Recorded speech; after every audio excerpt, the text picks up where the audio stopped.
क्या आपको पता है पाब्लो एस्कोबार से भी बड़ा नारकोटिक्स एम्पायर भारत में किसी ने शुरू किया था?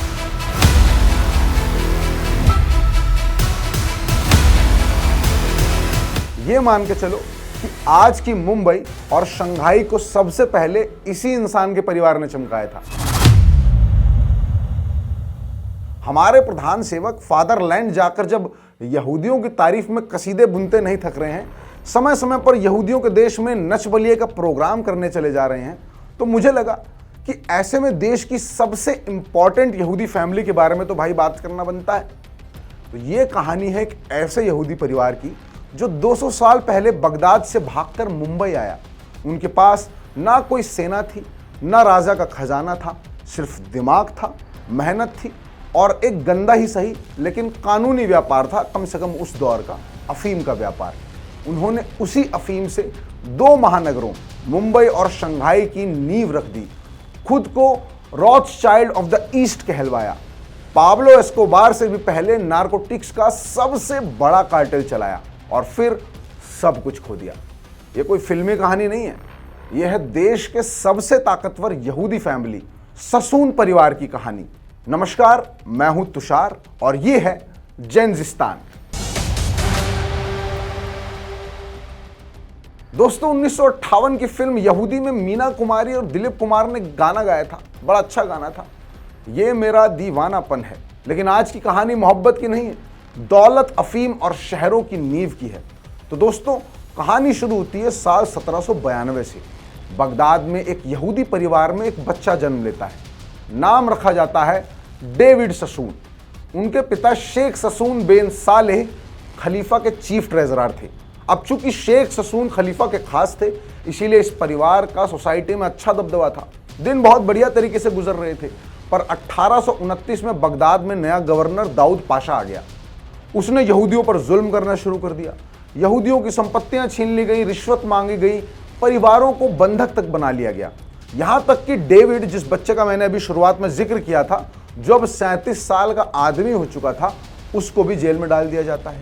अब ऐसे जुल्मों सितम से हार कर शेख ससून यानी डेविड के पिताजी 1830 में दम तोड़ देते हैं।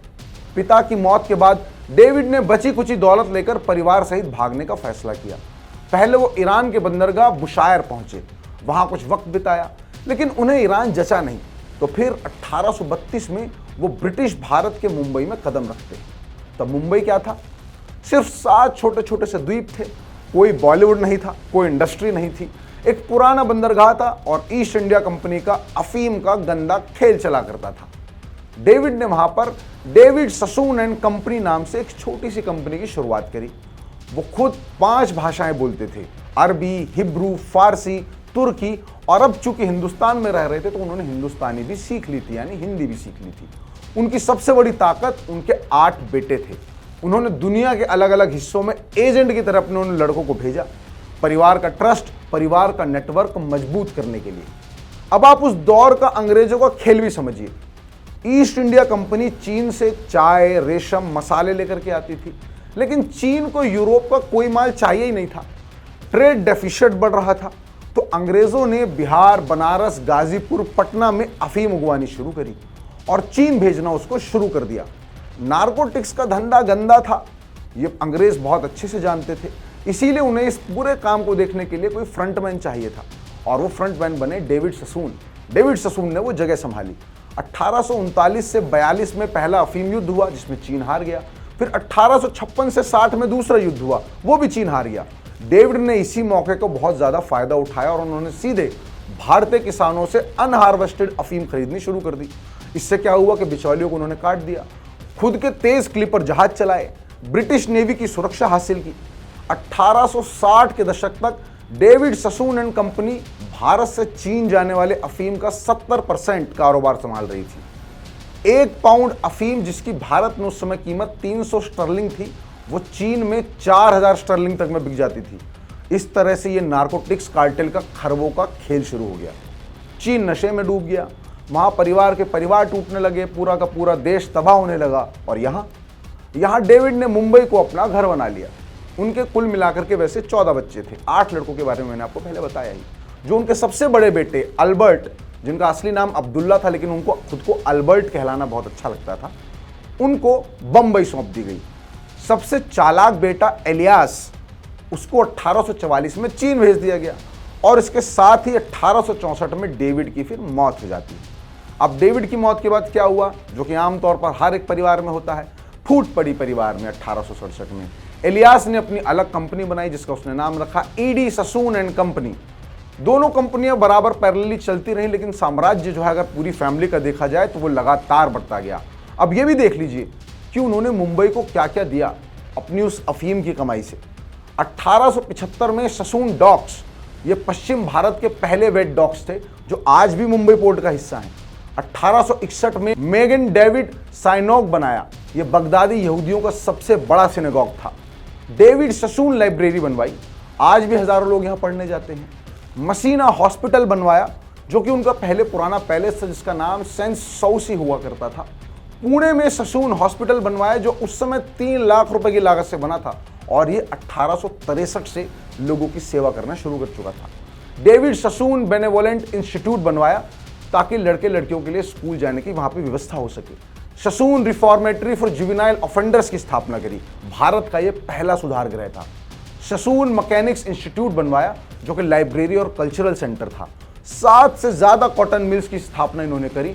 Sassoon spinning and weaving company जो कि इन्होंने 1874 में शुरू कर दी थी। एक समय पे मुंबई की टेक्सटाइल इंडस्ट्री का एक बहुत बड़ा हिस्सा इसी परिवार के पास था। डेविड ने जीते जी एक रूल बनाया हुआ था, अपनी हर ट्रेडिंग पर वो 0.25% चैरिटी के रूप में अलग रखेगा।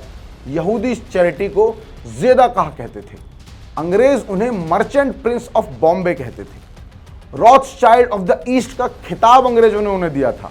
और आपको जो मैंने बताया था ना कि डेविड ने अपने एक बेटे इलियास को चीन भेज दिया था, उसने शंघाई में अपना कारोबार जमाया।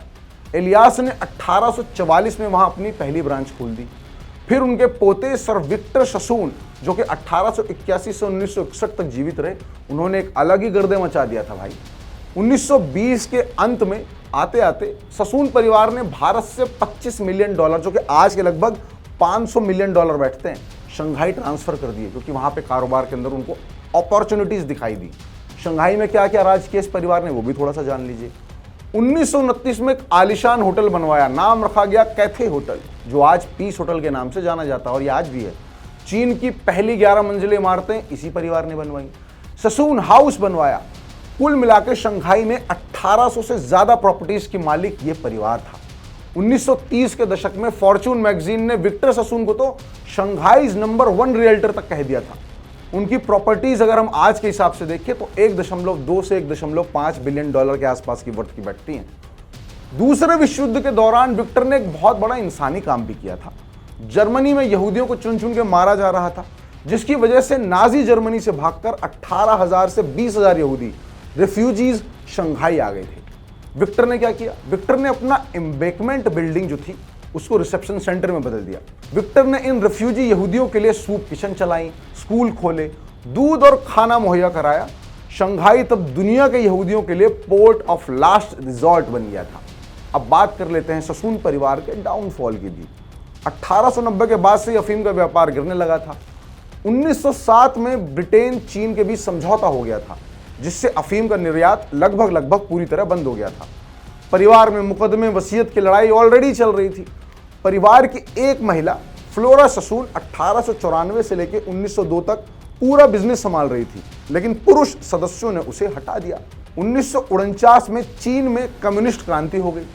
उससे क्या हुआ कि जितनी भी प्रॉपर्टीज थी सारी प्रॉपर्टी नेशनलाइज हो गई, यानी ससून परिवार की वो सभी 1800 प्रॉपर्टीज पर चीन की कम्युनिस्ट पार्टी का अधिकार हो गया। भारत में भी लगभग कुछ वैसे ही हुआ। भारत में भी क्योंकि आज़ादी के बाद मिल्स और डॉक्स पर सरकारी नियंत्रण आ गया जो कभी ससून परिवार की विरासत हुआ करते थे, जिसके बाद ससून परिवार के ज़्यादातर वंशज इंग्लैंड और बहामास चले गए। विक्टर का 1961 में बहामास में ही देहांत होता है। डेविड ससून एंड कंपनी 1980 के दशक में लिक्विडेट हो गई और इस तरह देश के सबसे मजबूत यहूदी परिवार की कहानी खत्म हो गई। दोस्तों, आज भी मुंबई में जब आप ससून डॉक से गुजरेंगे, डेविड ससून लाइब्रेरी की सीढ़ियों पर चढ़ेंगे या शंघाई के उस पीस होटल की छत से शहर को देखेंगे तो आपको महसूस होगा कि ये शहर में इस यहूदी परिवार का कितना बड़ा योगदान रहा है। आज जब हमारे प्रधानमंत्री इजराइल जाकर यहूदियों के योगदान की बात करते हैं तो हमें भारत की इस सबसे इंपॉर्टेंट यहूदी फैमिली को भी याद कर लेना चाहिए। मुझे लगता है जिन्होंने अफीम से दौलत तो कमाई, लेकिन उन्होंने उस दौलत से स्कूल, अस्पताल, डॉक्स और लाइब्रेरीज भी बनवाई, जिनके सामने पाब्लो एस्कोबार भी शायद पानी भर लेता।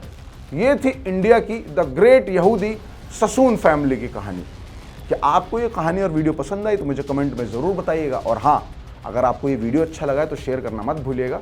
आपका सपोर्ट ही हम लोगों को हिम्मत देता है। और अगर आप चैनल पर नए हैं तो चैनल को सब्सक्राइब कर लीजिए। मैं आपसे मिलूंगा बहुत जल्द अगली वीडियो में। तब तक आप देखते रहिए मॉलिटिक्स।